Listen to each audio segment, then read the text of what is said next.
Hello everyone, welcome to this webinar on gene therapy. I am Dr. Shoman Bera, Assistant Professor in the School of Life Sciences, BS Rahman Crescent Institute of Science and Technology, Chennai.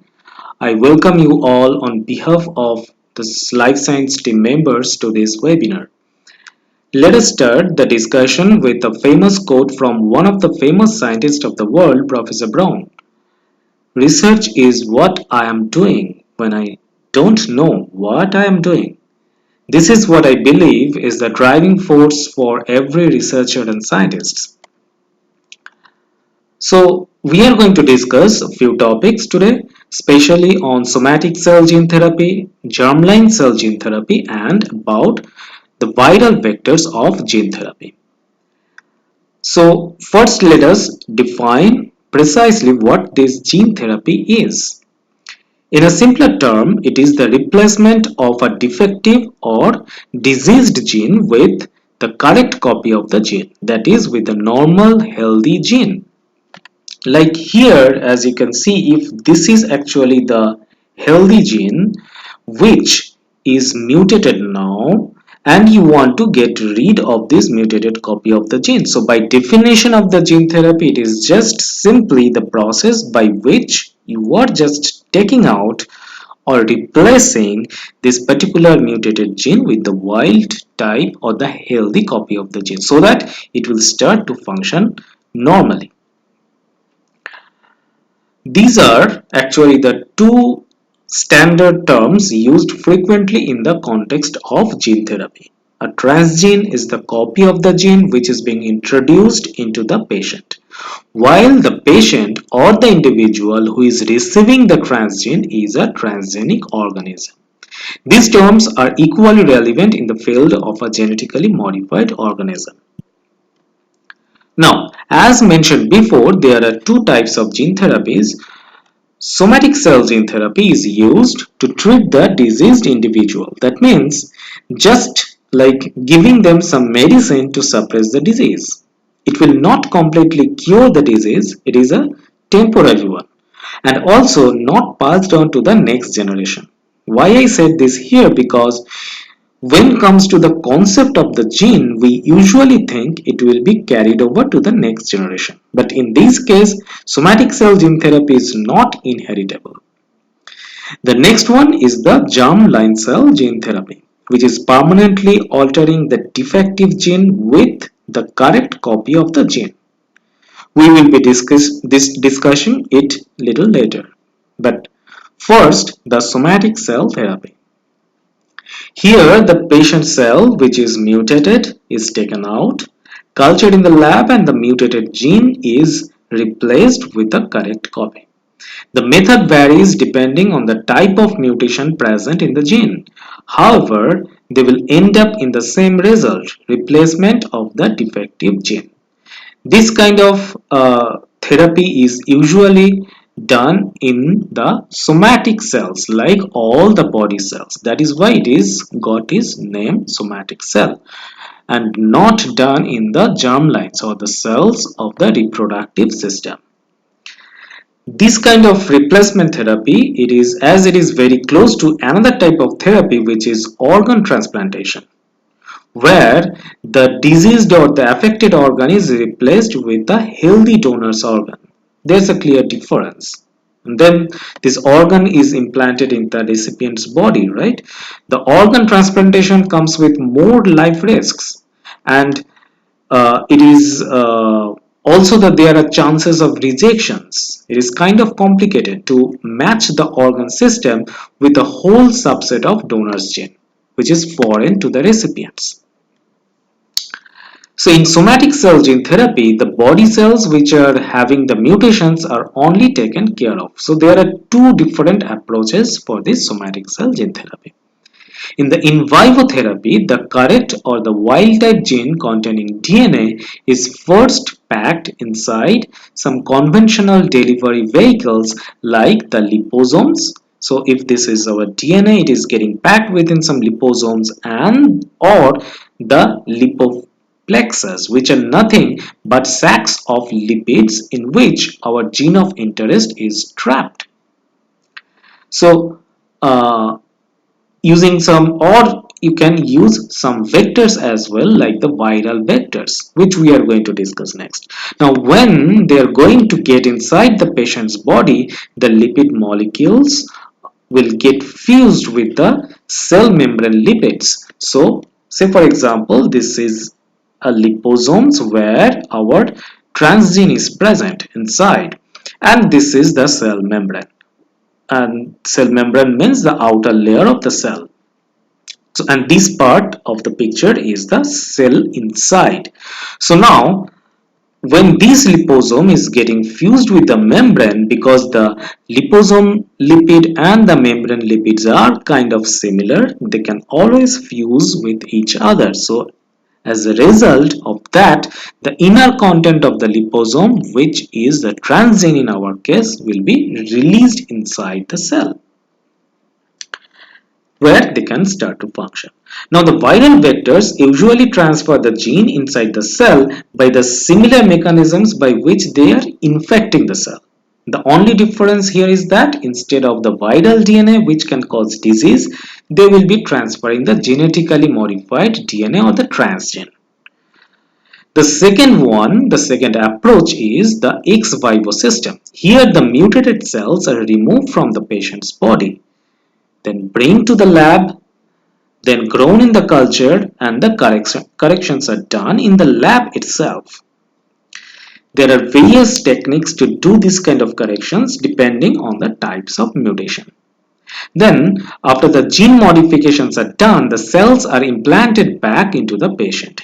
Hence, the cells now have the wild type or the normal genes. The patients can have the regular gene activity. So, this is how the ex vivo, as we are saying here, and also previously we saw the in vivo therapy is performed. One thing to remember, that in both the cases they are not permanent cure to diseases. The patient has to go for this gene transfer procedure repeatedly at scheduled intervals. Once the cells within the healthy genes die, with the healthy genes containing the healthy genes die, or the mutated cells divide to outnumber the transgene containing cells, the effect will be gone. The patient needs another round of gene therapy.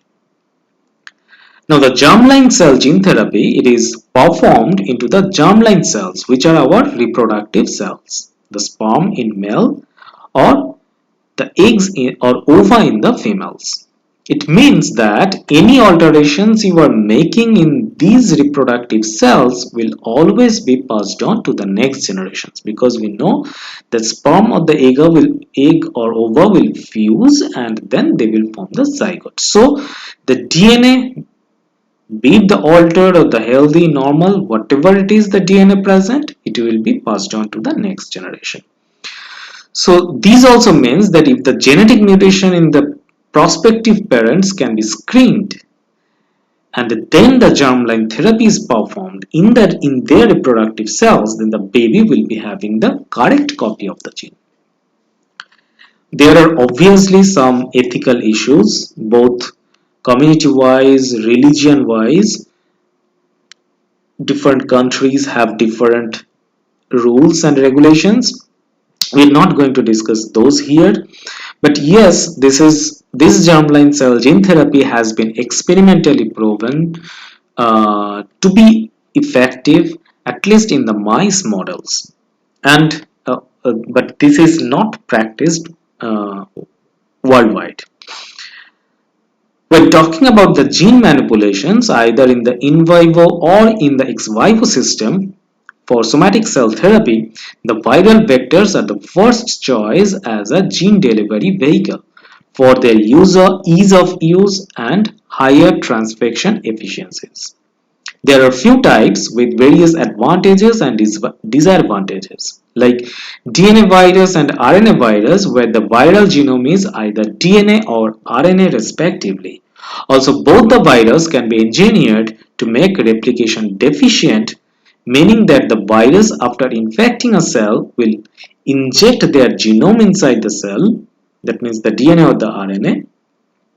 Then the genome will exist as such and produce the gene products, but When the cell divides, that infected cell containing the viral DNA or the RNA divide, this genome, the viral DNA, cannot replicate or make a copy of itself. And eventually, when the infected cell dies, the viral genome will also be lost. So if any transgene is present in the viral genome, it will follow the same path. This actually makes the virus less toxic to the recipient cell, but the disadvantage is that the patient has to undergo the gene therapy at scheduled intervals. The other type is the replication competent, where the viral DNA can replicate within the infected cell, make more progeny, and can infect more cells. These second type, the replication competent viral vectors, are used basically to treat certain cancers where they will replicate within the cancer cell for more progeny, lyse or kill the cancer cell to come out and infect surrounding cancer cells. So eventually the cancer mass will decline. So, depending on the types of the genome, there are two different types of vectors. As we know, DNA virus, where the genome is DNA, like the human papillomavirus or the HPVs, and the second type is the RNA virus or the RNA viral vectors. These are a common example are the influenza virus, coronavirus, or the AIDS virus, our HIV. Both types of virus can be used as a gene delivery vehicle. Adenovirus is they will not integrate their DNA within the host genome. Hence, there is less chance of host DNA mutation due to lack of viral DNA integration. Adenovirus is the classical example of DNA virus. As discussed before, it can be both replication deficient and competent. The most significant drawback here is that in some instances, the adenoviral vectors can generate some immune response and can get pathogenic. This problem can be resolved by using the adeno-associated viral vectors, which are known to cause very little immune responses and pathogenicity. The retroviral vectors are RNA vectors. The RNA, after entering the host cells, is getting converted to DNA, and then they can get integrated within the host genome. Means, along with the transgene, the viral DNA is now a part of the host genome. So it will never get lost, and as long as the DNA is there, corrected genes will be expressed. So kind of a permanent solution, kind of a permanent therapy. The main drawback in retrovirus mediated viral vectors is that they are highly mutagenic and can cause deadly mutations, even sometimes cancers. So lentivirus is another group where it is also sharing almost all the characters of a retrovirus, but one advantage with the lentivirus is that they are capable of infecting both dividing and non-dividing cells, which the retrovirus cannot do. Retrovirus can infect only dividing cells. So the lentivirus, the efficiency is more. It can infect all different types of cells. Alright, so now with this idea of the types of gene therapy as well as the vectors used in the gene therapy, let us see briefly some examples. In fact, one example we will discuss here, that is how gene therapy is performed against a genetic disease, that is the ADS-KID or adenosine deaminase severe combined immunodeficiency disease or the syndrome.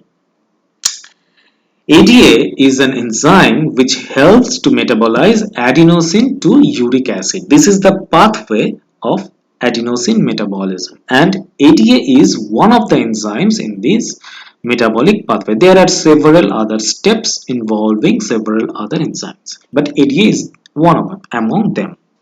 Now, it has been observed that if this enzyme is dysfunctional or mutated, the DNA replication cannot take place properly, and many of the cells suffer. Primary among them are the T cells, which are one of the primary cells in our immune system. So as a result of which the immune system weakens and all the problem starts. The first use of gene therapy in humans occurred in 1990 when a 4-year-old girl with ADS-KIT received her first transgene treatment. It was a failure though, but it gave us the hope that somatic cell therapy can do better. Now, recently in 2017, GlaxoSmithKline has come out with an ex vivo stem cell based gene therapy against the ADS-KIT patients. You can see the paper, the report they have published, and it actually went for clinical trials and still with promising results. Here, the stem cells actually they have taken out the stem cells from the patients, modified it, genetically modified it, and then sent it back to the patients. Before sending it back obviously they try to kill most of the existent mutated stem cells in the patients, and then they put back the genetically modified stem cells so that the patient can start producing the correct gene copies and the proteins. Currently, more and more biopharma startups are venturing into gene therapy, knowing the full potential of this sector. New formulations, new strategies, new technological interventions are being made, which all are actually enriching this sector in curing more and more genetic disorders. I just have mentioned a few of them in this slide. You can search for newer updates and you'll see there are many. Alright, so with this brief note, we come to the end of this lecture. Hope it was informative and you all have enjoyed it. I thank you all on behalf of all the coordinators of this webinar for your participation. If you have any queries, please feel free to email me. I'll be happy to answer them. Thank you.